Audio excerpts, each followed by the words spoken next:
We live in an era in which progressives are working hard to hold governments accountable to the highest standards of equality and fairness. We believe in those ideals. We believe that all of us are created equal, that we all have certain unalienable rights, and in all the other great principles our democracies have stood for. But for too long, the reality hasn't matched the rhetoric. We've taken shortcuts. We've swept atrocities under the rug. We've fulfilled those lofty promises to some by denying them to others. We won't rest until we truly and fully live up to those standards. But how do we speed up the process? How do we convince people that lazy, crude, prejudicial stereotypes aimed at all kinds of marginalized groups are just flat out wrong?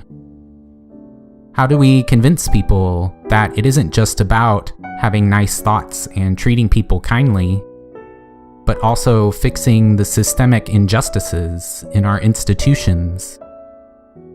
How do we convince people that we don't hate our country or are just trying to be politically correct?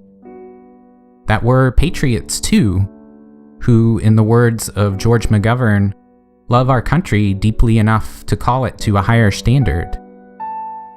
It's famously hard to change people's minds. Psychologists and neuroscientists have produced hundreds of studies to prove this. We're prone to dozens of cognitive biases, many of which are designed to keep us clinging to our beliefs.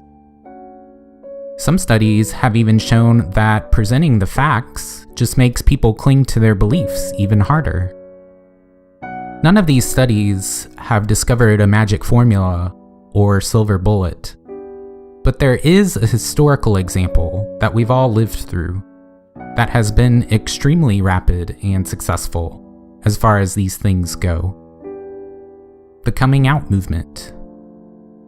Before this movement, when nearly all gay people were closeted, it was easy to label all of them as dangerous sex criminals.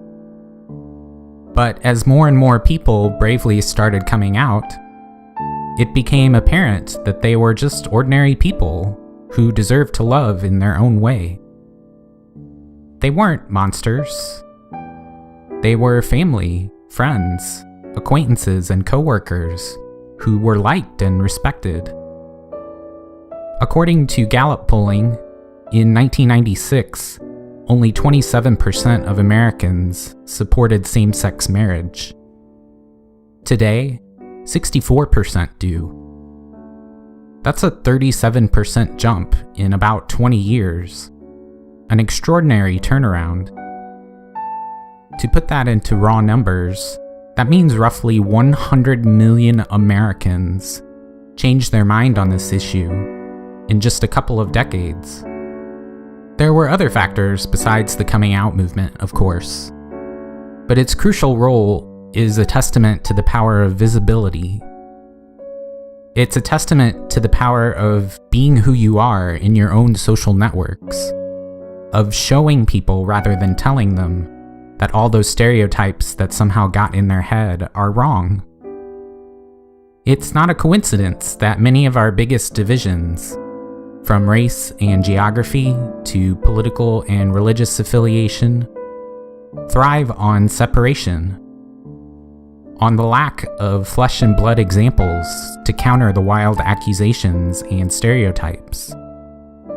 We need to end this conspiracy of silence and separation. We need to stop hanging out in our own little bubbles. We need to unapologetically be who we are in each other's presence.